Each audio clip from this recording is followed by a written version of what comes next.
How do I start? Are you a feminist?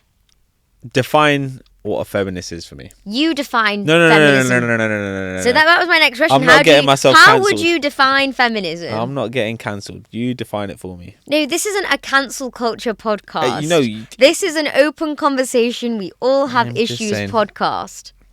You define it for me.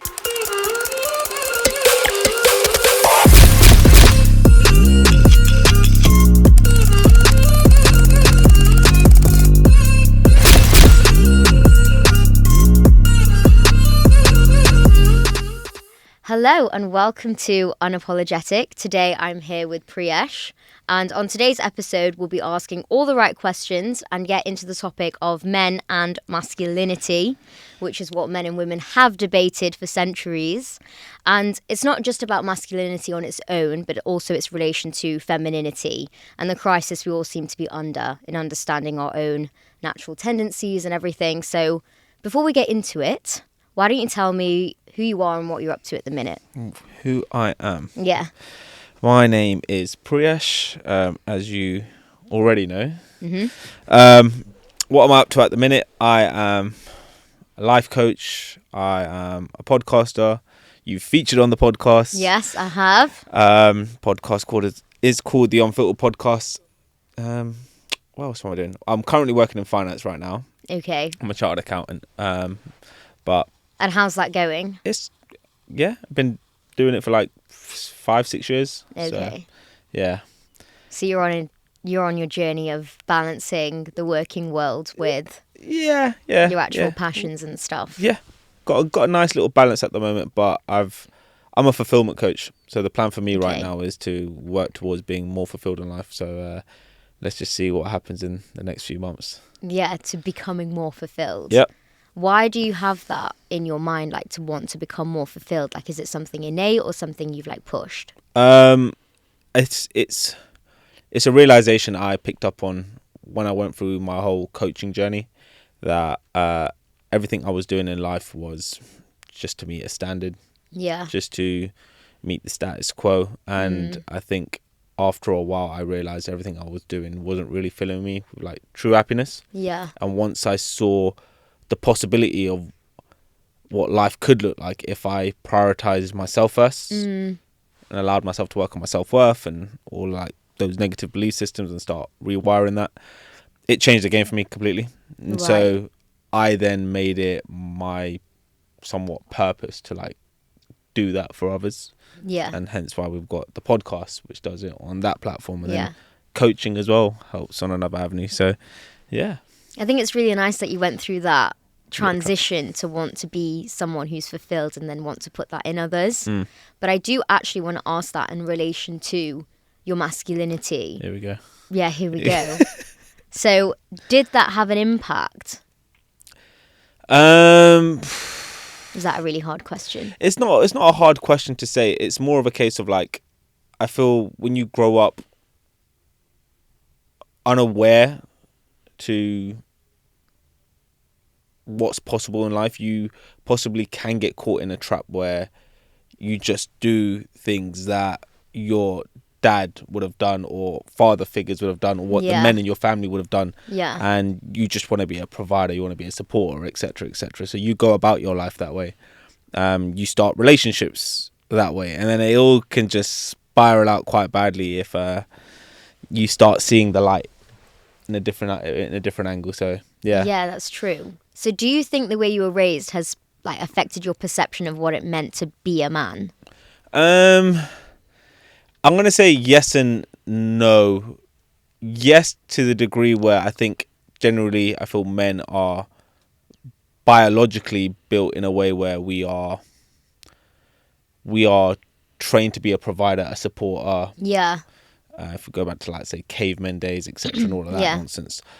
But I also feel like I'm quite lucky. My family were grounded in a way where I don't feel like it was done with the utmost pressure to be the man of the family, the provider, the supporter, financial provider, etc.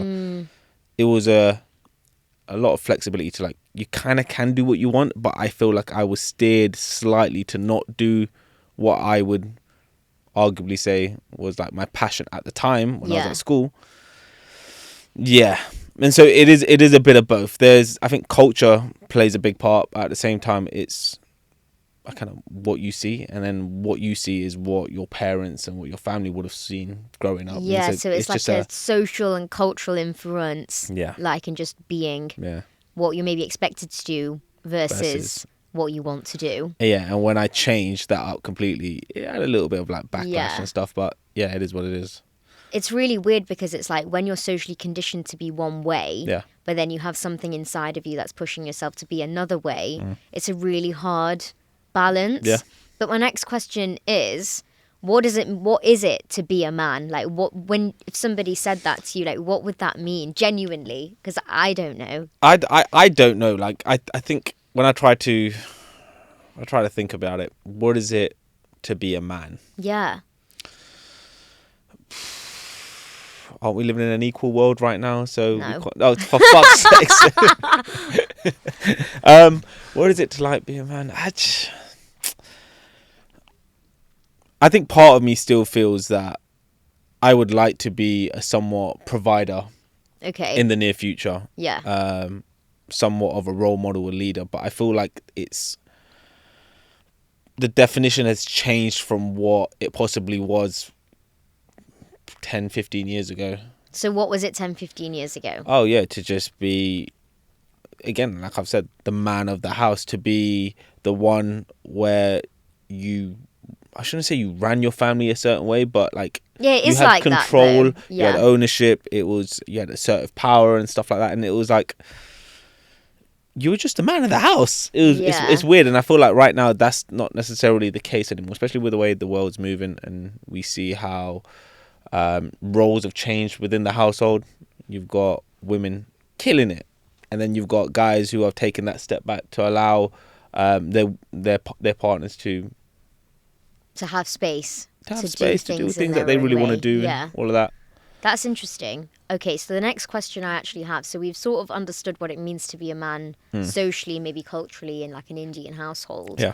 But what does masculinity mean? Like, we say like being a man, and then we make that synonymous with masculinity. But I feel like there's a difference. What does it mean to you? What does it mean to me? Yeah. Well, I've got a Google definition. Go on. So my Google definition has told me that masculinity equals social expectations of being a man, which I found interesting. The term masculinity refers to the roles, behaviours and attributes that are considered appropriate for boys and men in a given society. Masculinity is constructed and defined socially, historically, politically, rather than being biologically driven. It's weird, right? Yeah, right? You just don't know why dropped I said right again. No, the first thing there was the social expectations that come from it. Yeah.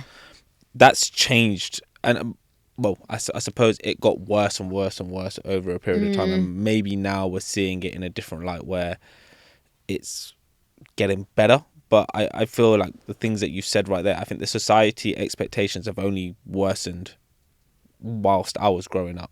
In what way? The ongoing external pressure that then comes from being a man and the things that you just had to have in place and ready at certain ages. What did you have to have in place? So fortunately, I was able to go university, but like having a plan for your future, your career, obviously then went into like becoming a chartered accountant, etc., all of that stuff. So yeah, I had a girlfriend at uni. In my head, I was just saying to myself that I'm not allowed to possibly consider any other option. I'm going to go down a career in finance now. Yeah. I'm going to make some decent money and that's it. And obviously being with her for a period of years, like it was in my head, I generally don't know where it comes from, and it's possibly very like subconsciously stuck within there that I was just going to firm it and find a way of getting through these exams, making money, and you can do what you like, what you want to do. So she went to study a master's. She was going to consider doing a PhD, etc. And it's like, we know in the grand scheme of things, they don't make much money doing a PhD versus what I was doing. But in my head, it was like, yeah, I can't consider anything else right now. Like, if we're going to get a house in the next few years, like, I need to make sure I'm stacking and saving as much as I can. Yeah. And it's so weird how that was like just stuck there. And in my head, I'm thinking years later, why the fuck was I doing that? I can swear, right? You can swear. Are you sure? Try and avoid it. But Okay, you can fine. if you want. My bad, cut that bit out. But yeah. Yeah. I think that's interesting because you've had to do something because you felt like you had to because you were in a relationship. And then, obviously, it probably didn't work out, I presume. Yeah. And then you redefined what you wanted to do as a human being. Mm-hmm. Did you feel the pressure from her to do that, or were you putting that on yourself? Put it all on myself. Nothing to do with her, nothing to do with any other girl I've been out with. Yeah. It's like one of those things where you talk about it in the dating world, like the guy should pay first. It's like, where does that come from? Right. Talk to me where that comes from, because I've been on dates where girls have paid for me and taken my card away from me, and I've thoroughly enjoyed it. I'm like, wow, like, damn. So you don't feel emasculated if a girl did No, that? I'm like, all right, sweet, cool. I'll get the next one in. And I love that because it's more of a case of like, it shouldn't be a case where I should have to consistently put my card out. Yeah. I love the fact that when she comes up to me and says, no, I've got this. It's fine. I'm treating you. I said I was going to treat you. I'm treating you. Don't be an idiot. Don't make me But look is that bad. on a first date? No, generally, I've seen a girl where she consistently just kept wanting to pay.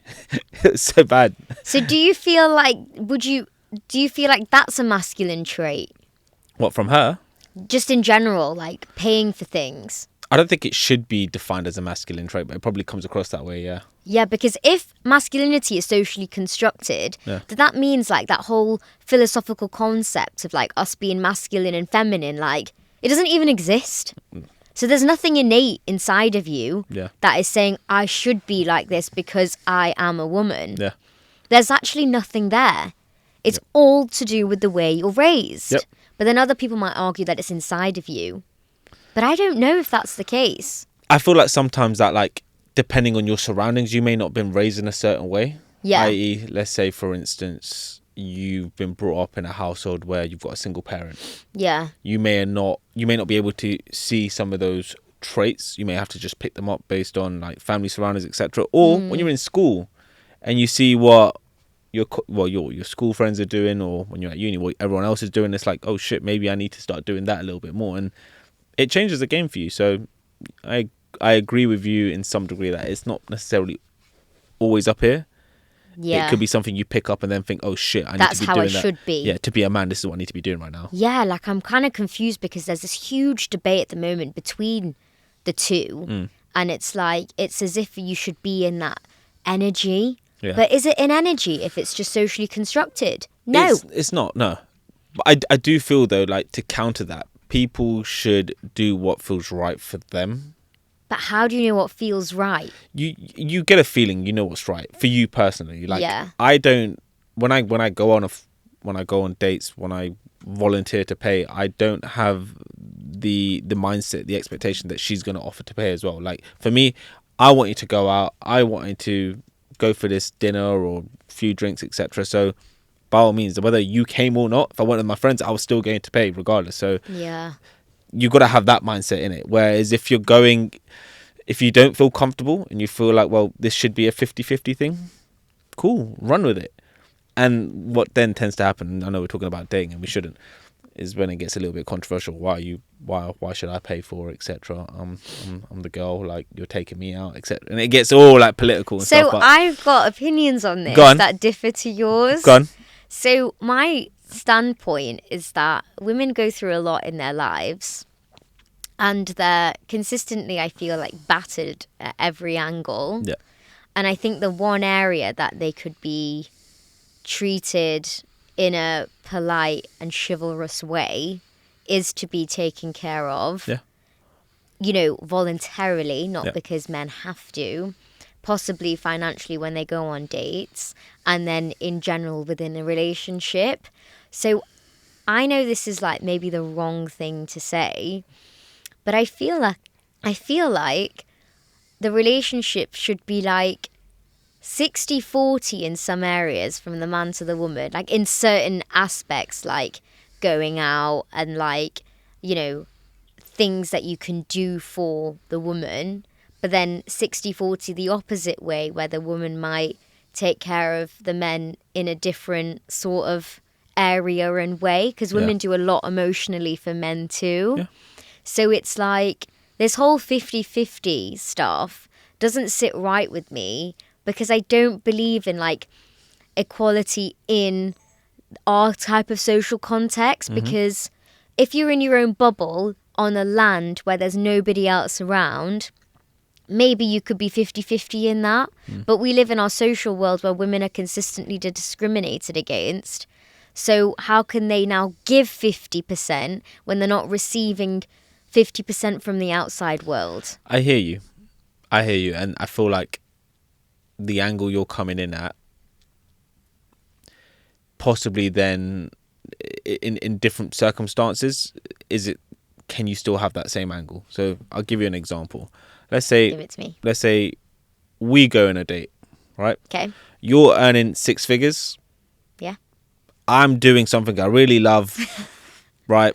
I'm getting by. We want to go somewhere fancy.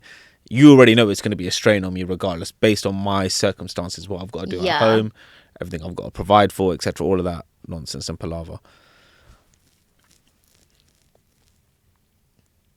Are you going to feel guilty if I'm like, yeah, no, I've got it? Yeah, probably. Why? Because it's a financial strain. Exactly. So when we look at it from that angle right now, you're not going to feel bad if you pay for the meal, because it's like, yeah, I've got this. So why aren't we looking at it from that angle either?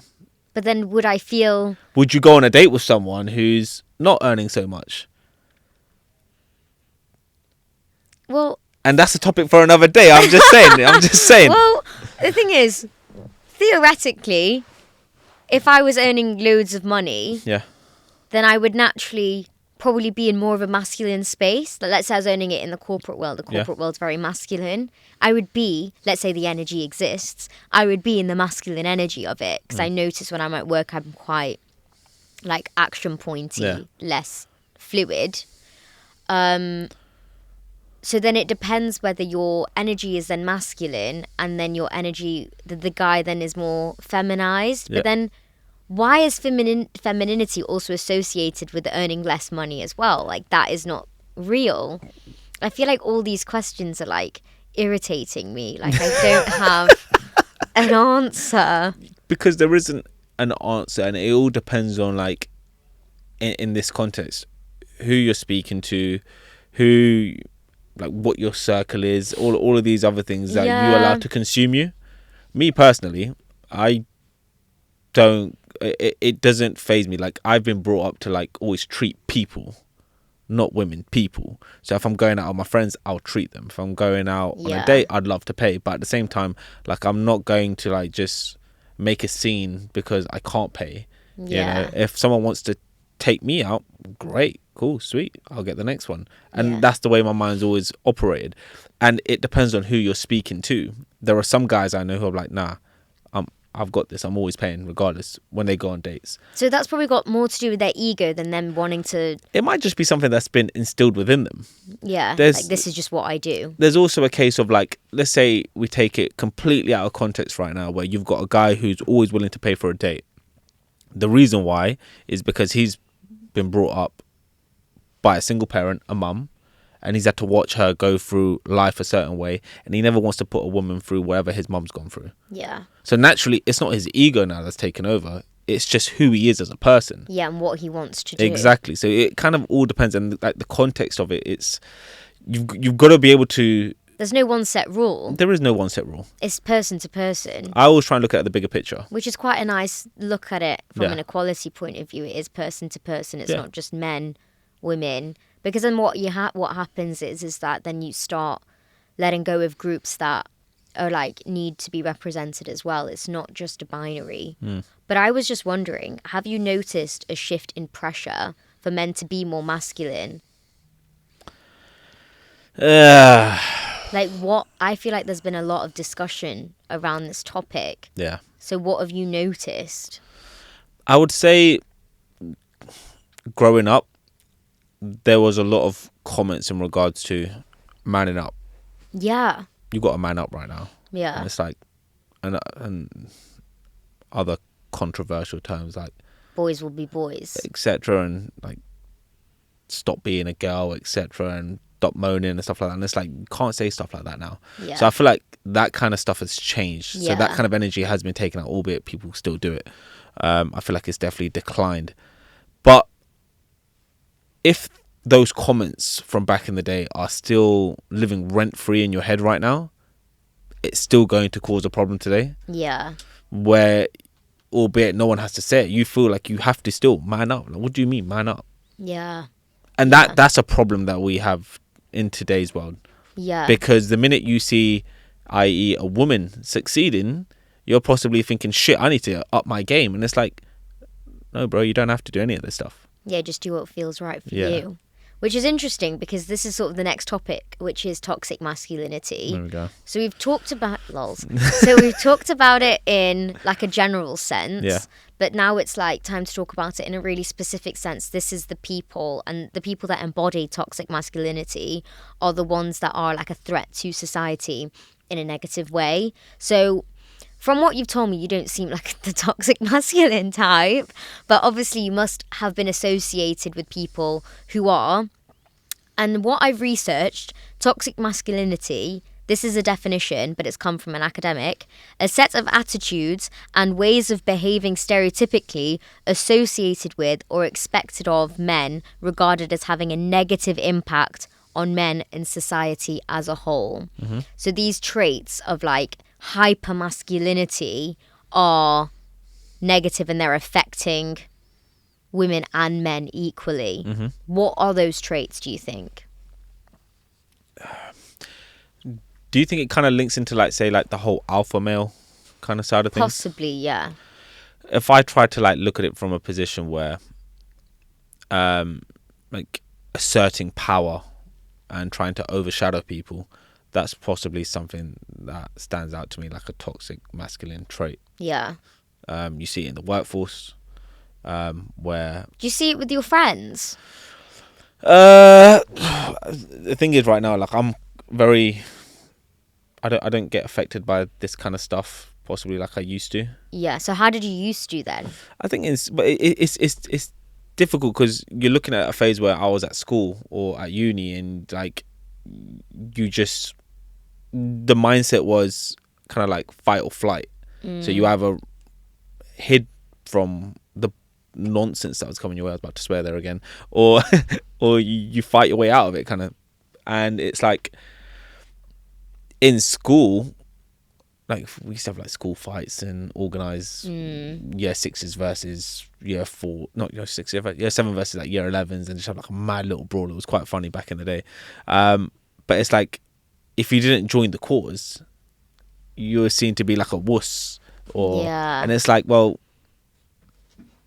that possibly doesn't happen right now, but there are things where, like, say if you're going on a night out with the boys, I'm like, drink your drink, come on, man, don't let the side down and stuff like that. And there are other comments that possibly could be made, and it's just like, well, you're now pressuring me into doing something I don't necessarily kind of want to do.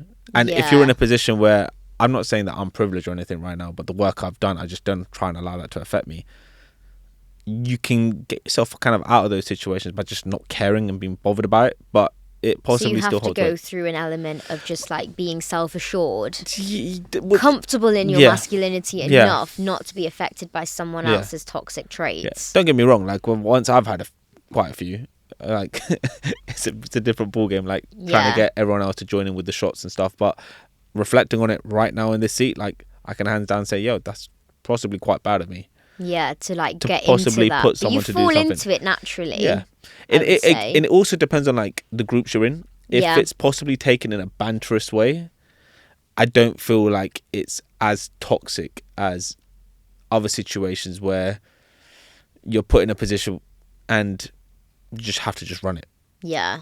That doesn't sit well with me. And normally when I'm put in situations... So it's like a peer pressure to be more masculine in certain areas. Yeah. Masculinity might be like... I mean, it could be things like over drinking, being like, you know, a showboat in a room. Like, things like that are probably examples of masculinity. And then the way it becomes toxic is when you're peer pressuring other people to do things that don't feel natural to you. Putting them in an awkward scenario where they will now go out of their way to do things to try and keep up. Yeah. to keep up with being a masculine guy. Like if you look at it, like say from a fashion perspective, if everyone was wearing like designer clothes and stuff, and you're being put in a weird, awkward pressure or awkward position to like try and keep up with that. Yeah, it can feel that way, right? Like, yo, am I not one of the boys right now because I can't dress the way you do? Like, I can't, like, nah. Yeah. Take yourself out of that. It does go into that too with what you wear. And it's like, you'd think that pressure just came with what you wear, what you do, what sports you play, whether you go to the gym. So what are masculine sports, like football? No, I wouldn't say it's a masculine sport per se. I think generally, are all sports masculine? That's an interesting question. I don't know. That's why I'm throwing it back at you. I think historically, sport is probably seen as a masculine area, but then again, that's just because it's socially constructed. Like, it's not actually masculine, it's just because we've been told it is. So, and then because we're trying to fight out of the stereotypes of what it means to be masculine, like when women say like they enjoy football and stuff, I feel like it's like an assertion from women to say that they enjoy these things and they're confident in saying that. And then they don't want to be perceived by other women as somebody who's like a pick-me and wants to get in with the boys. So it becomes like this really weird, like complex situation where authenticity is almost discouraged because it's seen as, again, still not being authentic. It's still seen as something that you're trying to prove to be different. And I guess it's the same with men. Like if you were into something that was... Well, actually, you're into quite interesting topics anyway. Like, what you're passionate about is probably not the... Well, it isn't the norm, really, is it? So you're, like, having to be yourself every day and be honest about that. Yeah, very kind of, like, one of a kind. Yeah. Okay, so this is an interesting topic. Here we go. So, how do I start? Are you a feminist? Define... what a feminist is for me. You define feminism. No. So that was my next question. I'm not getting myself How cancelled. would you define feminism? I'm not getting cancelled. You define it for me. No, this isn't a cancel culture podcast. This is an open conversation. We all have issues podcast. You define it for me. So I would define feminism as access, for women to have access to all areas that men also have access to, and to be perceived as a human being rather than consistently objectified. Fine. Now, I know historically the definition has been for women to be socially, politically, and economically equal. That's what I would have gone down. And that is what the definition technically is, and I would agree with that. But I think it just goes beyond that because we're so looked down upon in society. It does go beyond that and more into, I know it's the socially constructed, but we're like seen as genuinely subhuman sometimes. So it's actually to be humanized by men, and like even by like women humanizing women a bit more. I feel like that is the route you should be going down. It's certainly not anti-men. No. Which is what annoys me. See, this is the thing, right? I used to feel sometimes conversations I would have with women who claim to be very feminist would make it seem like they are anti-men. Or the energy I got was very like anti-men. Hatred. Yeah. Could you see maybe why they hated men? I could understand it, but I'm a very... This is why like I feel like I'm very different. I'm a very understanding person. I look at things from different angles. I never have to agree with what you're saying, but I accept where you're coming from. And so I think that's what... And I can see why for other people, if you're not in that state where you can look at it from that angle, it becomes a bit challenging. And you just feel like, yo, she's just being anti-men right now. And it's like... Yeah, so do you feel attacked if like they're... Or do you feel like your boys maybe have felt attacked if a woman is anti-man? I somewhat attacked, but I think at the same time, like... And also a cry to to be on that equal platform. Does that make sense? No, I don't know what you mean. So it's like not necessarily. I don't think it's fully anti-men. I think it's more of a case of don't just think because you're a guy that you're up here. I'm up there with you. Don't you dare try and like underpin me. And so like when I look at it from that angle, I'm like, I get where you're coming from. I just feel like sometimes the energy you're throwing out right now isn't really helping the cause. So do you think it's affected the perception of it? So for you, it's like you don't want to advocate for it because no. In a sense of saying you are a feminist. Yeah. No, I don't think it's affected me personally. I feel like it's affected a lot of different men. In the past, it got me thinking like, what are you talking about? Yeah. I'm like, we look at it from like so many different angles and everyone's perception is always going to be different. That's one thing we need to take. Yeah. If we look at it, let's say from a corporate perspective, stats and figures, I'm not Google right now, but it will tell you that men possibly dominate the corporate world in regards to where they are in their hierarchy versus women. If we look at other industries, it may differ. I.e., let's say, take for example, like say teaching. If we take fashion. Yeah. If we look at content creators. Majority women. YouTube at the moment, you see a lot of, well, my personal YouTube following is more of like, I see a lot of men, but maybe let's say Instagram and TikTok might differ. Yeah. Now, you look at it from different angles and different perspectives, you can't really come in with the argument that, oh, women should be up here with men and, oh no, men should be up there because women do this. No, it's like every industry, every area will be different and hold its own. Be dominated by a certain... Yeah, it's like football, for instance, right? In the UK, women's football is not as big as it is in America. Yeah. But it's getting there, it's getting there for sure. Yeah. But in America, men's soccer is not looked at in the same angle as women's soccer. No. Oh, that's interesting. I actually didn't know that. Fair enough. I feel like all this stuff, it's really difficult to define because it, as you said earlier, it's like very person-centered. Yeah. So there's like a majority of people that might feel a certain way and there's like groups of people that might feel a certain way. I can see it from the woman's perspective. Yeah. I can see how, if going with football as an example, or sports as an example, why men may get paid more versus what a woman athlete would get paid. And I can see the angle. And it's like, well, then if we lose tennis as an example, what Serena Williams will get paid versus what Djokovic will get paid. Yeah. Someone would say, well, the guy's having to play more hours on the courts. So does that justify it? Well, you can't kind of create that conversation. Some people will be very strongly opinionated where, no, it needs to be equal, etc. And you can understand it, where they may be coming from. But someone else will come in and say, well, you can't justify that because of what they have to do versus what she's doing. Yeah, so how do you quantify it all? You can't really.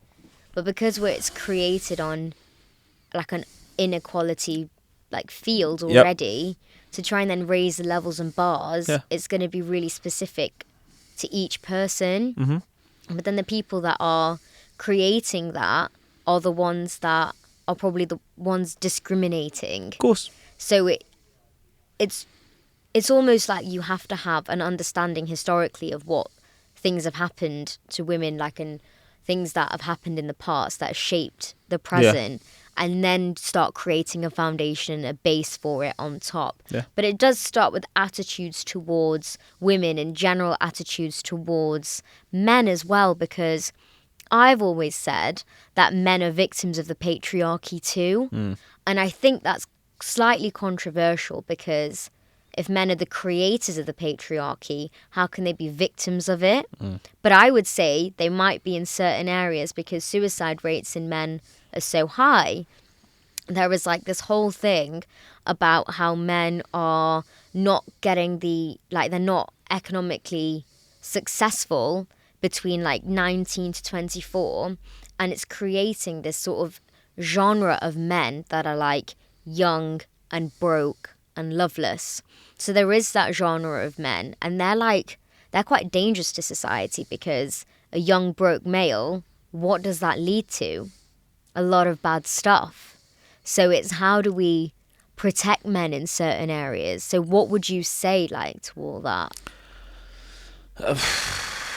I think if to answer that question, if I was to write a book right now, it would be more of a case of to have more men understand things from a woman's perspective. Yeah. Try to understand fully where that man may also be coming from too. Yeah. And I touched base on it on a couple of episodes of my podcast where I said, like, we don't look at it from an angle of what that guy has possibly gone through and the pressures he internally feels, subconsciously has up in his head right now. Yeah. He can't articulate that and get that out, but he feels so terrible in life right now in regards to where he is versus this woman he's trying to date, or all the women in his family. They're doctors, they're professors, they're all of this, and he's nowhere near them in terms of success and however you want to define it. Yeah. That can cause problems when he then needs to step up and start dating or get married, etc. Or it does create a lot of issues later down the line. So if I was to write a book, I would start it by just saying, if you want men to be more equal, and this is not me trying to say that you need to give in, it's more of understand where that man might be coming from first. So what should I do? Because I can be quite annoying and assertive and whatever. You're not annoying. I feel like your mindset is, it's in its own way. You might be looking at things with blinkers on right now. Yeah. And sometimes. But then that also tells me, and I don't mean to coach you, but there could be something that's happened behind closed doors. It's become a coaching session, everybody. But there could be something that's happened behind closed doors earlier in your life. There might have been things that you had seen with your parents, etc., that you've now held so tightly towards you that you can only see things in certain directions. Yeah, you can only see men in this light right now. Yeah. And it bothers you. And it's like, well, how do I let that go? Well, once you make peace with it, maybe you will be able to take down the blinkers and possibly see what this young gentleman who's come before you, what he's really about. Maybe understand why he's possibly acting or speaking in a certain way. Yeah. So basically have therapy sessions with all the men that I date. Not necessarily therapy, but it's more of a case of yourself personally. Like, I know for a fact when I go on a date, like, some women will generally be like, no, you're paying, right? And I'm like, okay, fine. And there are times where I don't, and or we split. And it's like, I'm just in a position where I look at it and I don't take it for face value. Yeah. I try to understand where that person may be coming from. I have the privilege where this situation right now, I'm living rent free. Yeah. Right? Someone might not be living rent free. So expenses and bills, etc., all add up. They might not have that much disposable income. So it could be a case where she's asking, can we split the bill?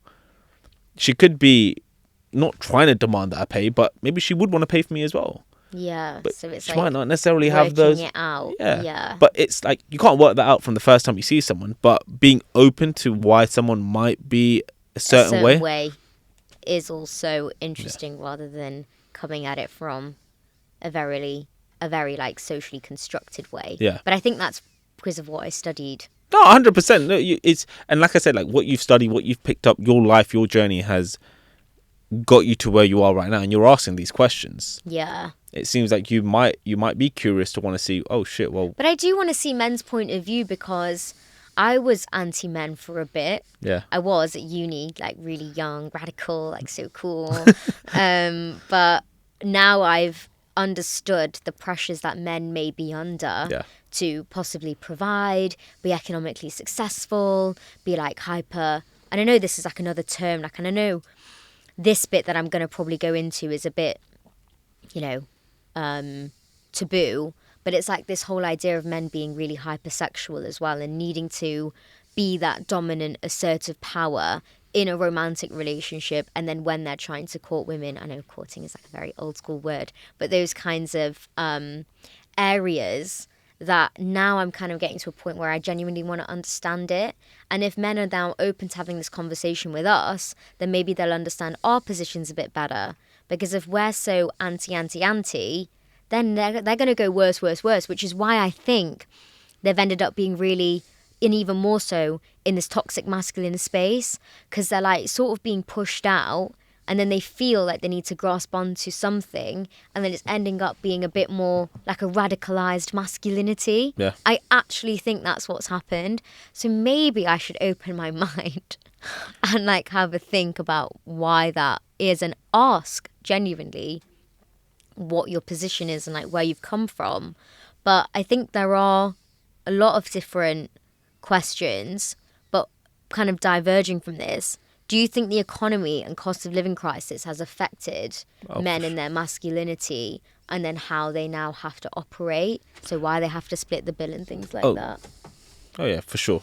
And I don't want to just say just men in general, but I would say, yeah, for sure.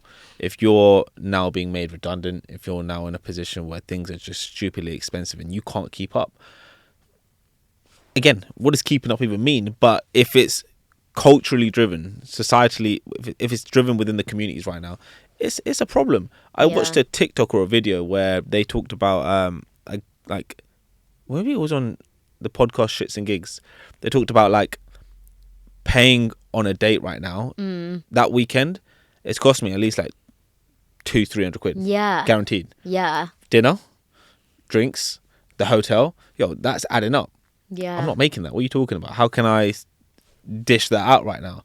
Back in the day, maybe possibly I could, because it never used to cost that much. But now, it costs too much. Dating is expensive, and I'm like, I can understand it. Like, if a guy feels that he needs to, again, keep up and go to these nice restaurants and take their dates to lovely places, etc.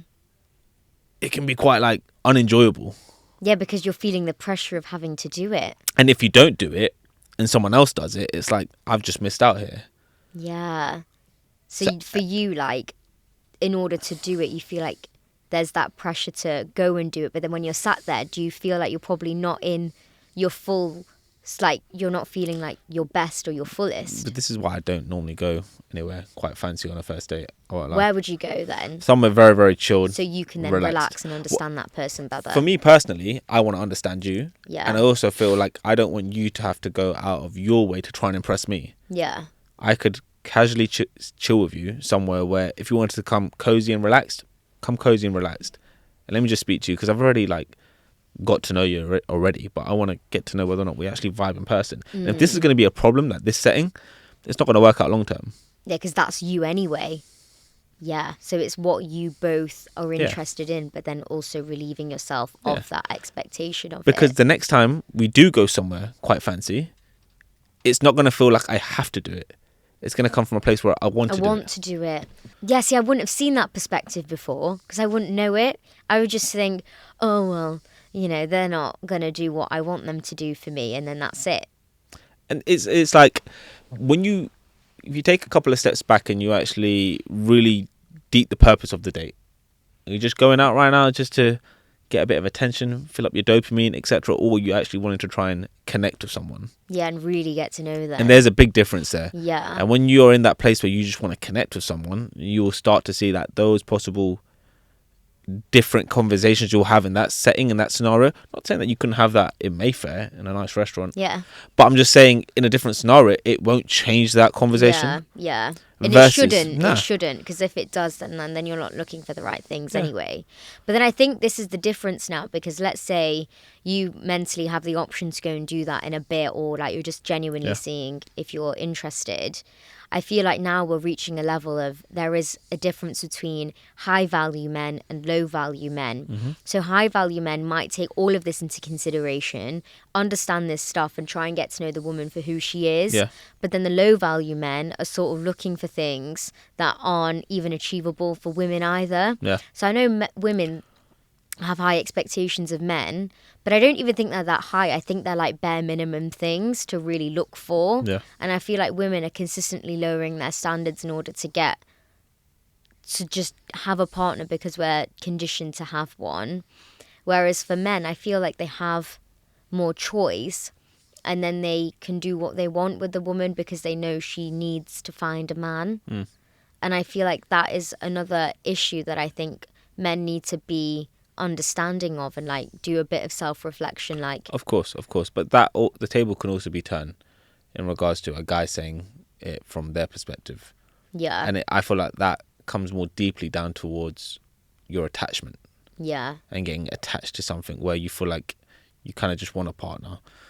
If some men feel like they don't really want to settle right now, that's because they know what they're possibly looking for. And I feel like some women might feel like they need to keep up with society and get married and body clock and all that stuff. So they'll take the next best thing. And it's like, well, is that really truly serving you? Yeah. So there's always that angle to look at it as well, because I've been on the back end of not necessarily nice experiences with women making you feel a certain kind of way. And it could just like generally be like being ghosted. I don't think I'm a bad guy, but like I'm thinking... So at what point were you ghosted?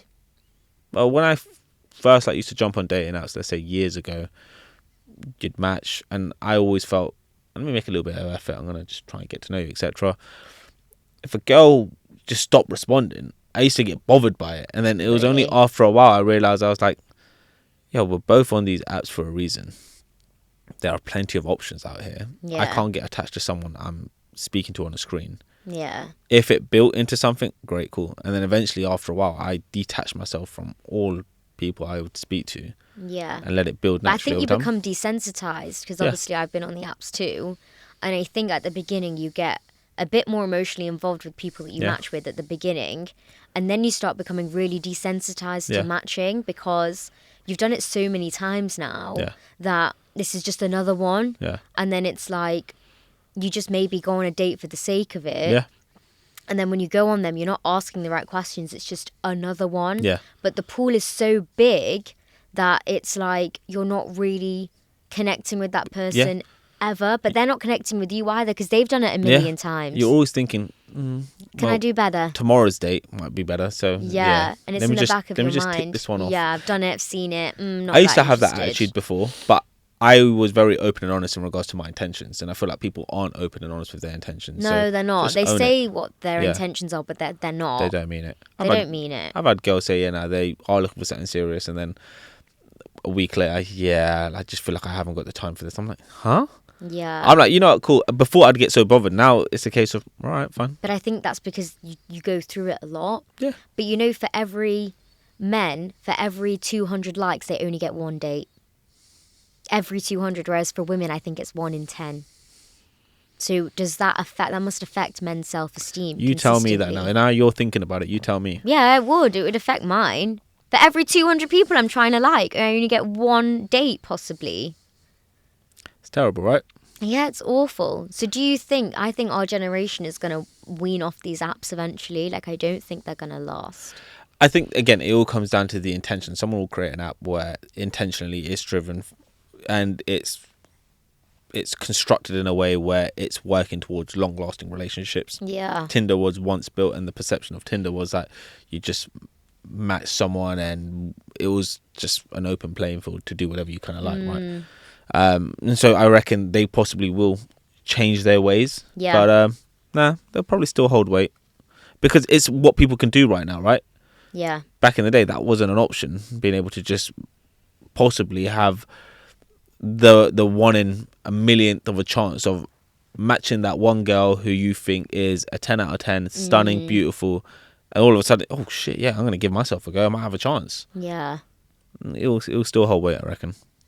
Oh, I reckon dating apps, they won't fall off. I just feel like something else will come to replace it and construct it in a way where it's going to help people versus create this negative space that people are currently in. Yeah, and it's a really negative space, I think. And I've seen a lot of TikToks where a lot of women are telling women to get off the apps. Yeah. There's like no, but then it's that whole comment is like, is there high value men on the apps? And like, it might be like 1 in a million of a high value man on that app, and then all the women are going after them anyway. Well, let's use you as an example, right? You said when you were using the apps, and your mindset in regards to being anti-men once upon a time, like your journey and your story has possibly put you in a position where at the time when you were using apps, maybe a high value man was available. You just weren't taking anything for it. And so you possibly self-sabotage something you possibly really wanted. Well, I didn't know that I wanted it. But do you know what I mean? And this is what I like. Clients that I speak to right now will come and say this kind of stuff. I'm like, yeah, you're possibly messing this all up right now because you're looking for X, Y, and Z credentials and really and truly you want someone who's going to care for you, love you, Yeah. show you some respect, support you, etc., and you just keep saying no to them, or not giving them the time, or not respecting where they possibly could be coming from. So I feel like the next step in all of this is possibly looking at things from different angles and the bigger picture, and truly understand it. So when I was using apps last year, it generally wasn't fussed whether or not I matched with someone or not, and then I took myself off them because I just felt like it just wasn't the space for me. But respectfully, when I speak to clients, I'm like, if you want to date someone, you have to be fully readily available for what may come. Now, that person might not give you exactly what you want in the first 5 conversations. It might come in the next 10 conversations. Yeah. They might be shy. They might have financial pressures. They could be going through something emotionally. You won't know any of that. Let it come. If you really want this, you have to be patient. And so many people aren't patient because they see what everyone else is doing. That's why they settle. Well, not even that. You're not patient right now because your friend just got a boyfriend or she just got married. Yeah, so you and have now to you feel like disassociate from that. And what happens if the guy then you start settling for becomes an absolute idiot? Yeah, but then this is what I think a lot of women have to deal with, is that once you get into an era of like everybody's at the age now, there's a lot of pressure then from families on top. I don't personally have the pressure. Like, I'm in a space where I'm pretty comfortable with where I'm at and what I'm up to. Your parents seem quite cool. They're quite cool, yeah. They're not like, you need to do this and you need to do that and get a grip, blah, blah, blah. Like, it's pretty chilled from my perspective, but I know from a lot of other people's perspectives, you feel that internalized, like, pressure, and then I think you don't distinguish between, is this something you want or is this something you need to tick off? And I feel like it's really unfair, maybe on both sides. I feel men feel it less than women do because we're like we're raised to want to have a wedding. Whereas men aren't raised to think about walking down the aisle. Yeah. Like, it's very different. But I also know men also want to be my honest opinion personally, I feel men want to be the best versions of themselves, but society and the way things are now constructed make it so bloody difficult at times. The whole concept of keeping up, words I've been saying throughout this podcast, can really push guys in difficult scenarios and difficult positions. I talked about it, I can't remember who the guest was. I like the term fuckboys. The reason why people might be in that mindset right now because they aren't emotionally ready to accept where they are in life. They know they haven't got the funds to be able to start a family. I never thought about that perspective. They haven't got the resources right now to make you the happiest person. Yeah. They know that. But do you think that is real? Like, do you think they're just messing around? They could be just messing around, but I also feel like there's a reason to why people mess around. There's a reason why someone generally feels that they can't commit. You might be the best thing going for them, but the reason why they're going to play you around right now is because generally something's going on up here. Enough. It could be that. Yeah.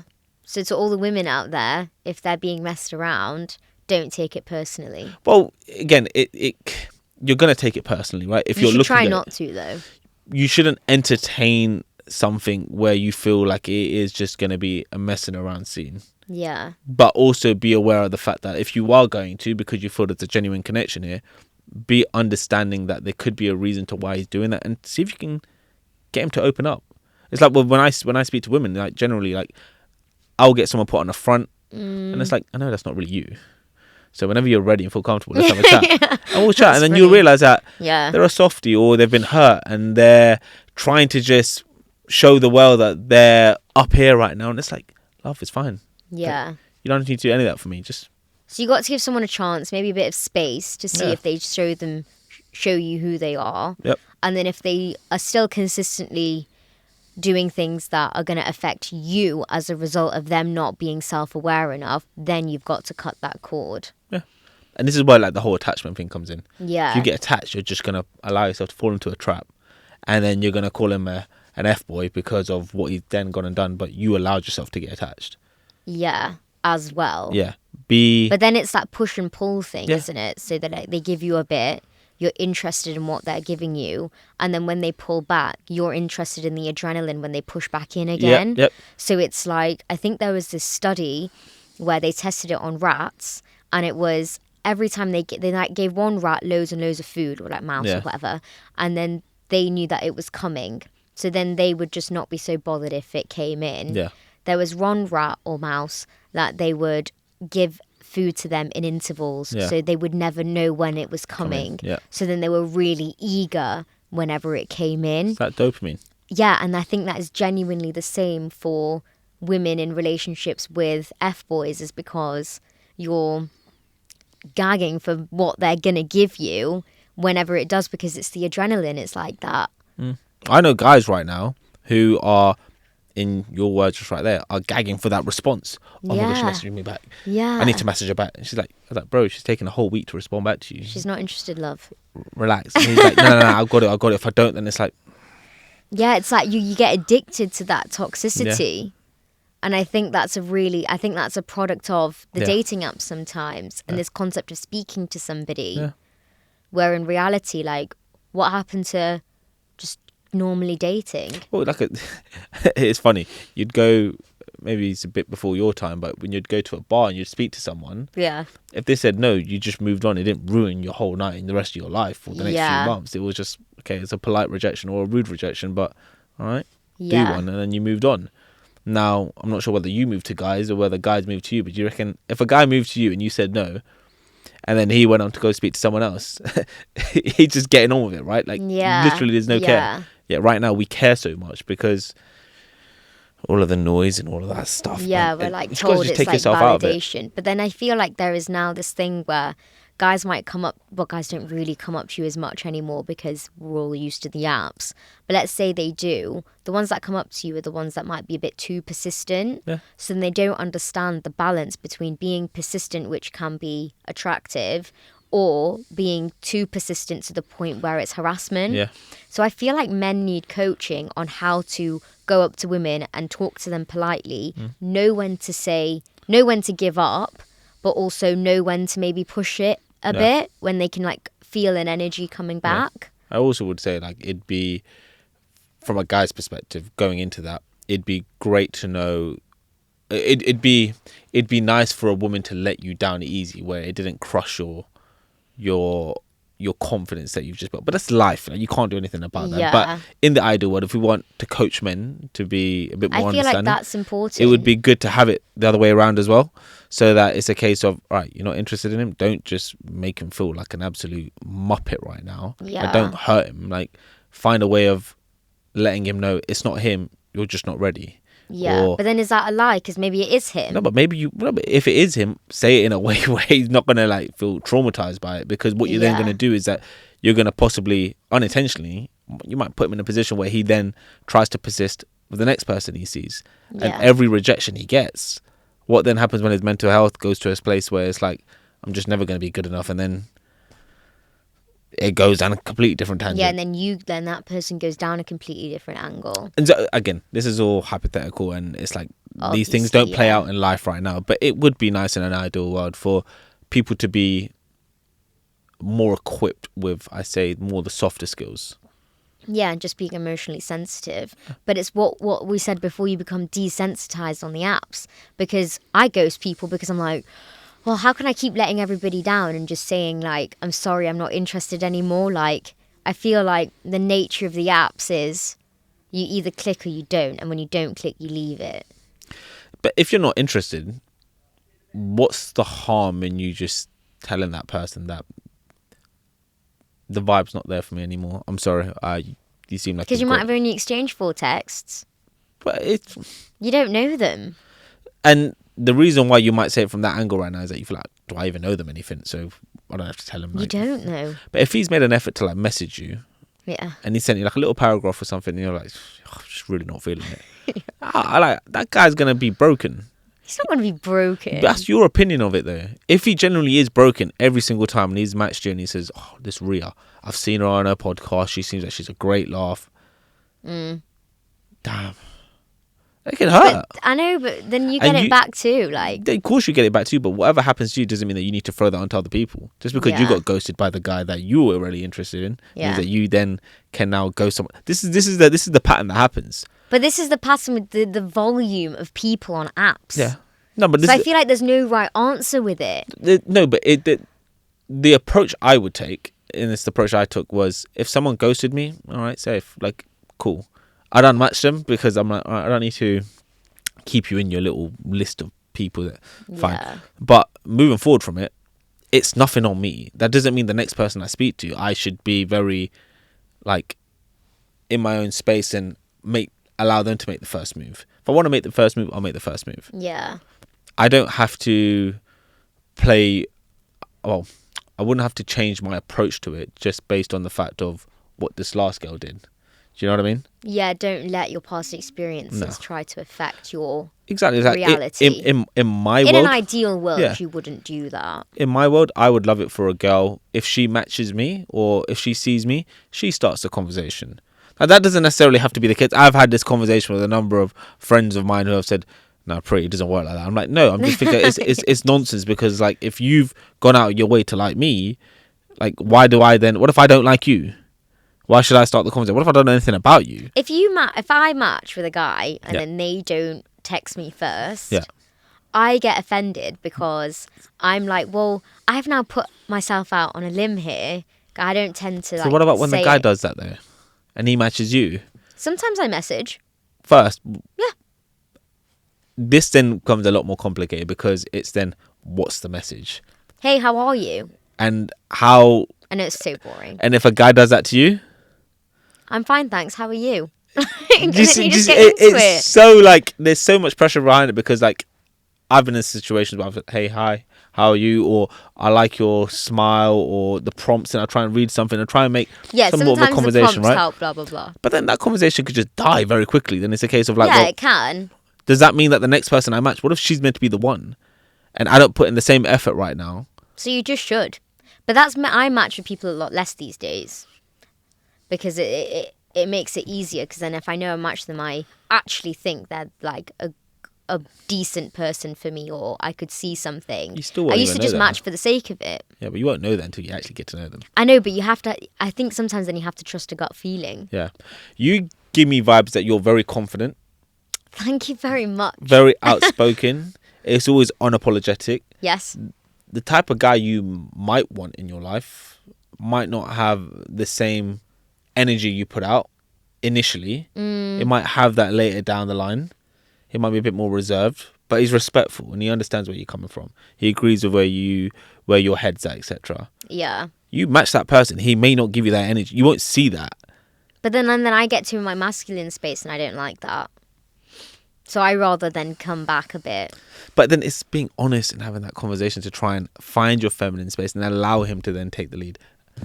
Yeah, maybe. I might have to try that. I think it's interesting. All of this has been really interesting to me. I feel like we've got into some really good topics and discussions. Yeah. Good areas. I just want to say thanks for coming in and being so open with your opinions and stuff. I think it's going to be really valuable to a lot of men and women out there trying to navigate their life, what they're up to and everything. So I appreciate it. Big thank you for bringing me through, love. Yeah. Much appreciated. And if you want to talk about your podcast or, say your socials, more than welcome. All right, so now you can find me on Instagram as @Uncle Pri _ won't go into why I've called myself Uncle Pri, but if you want to see clips of podcasts, they're always up there.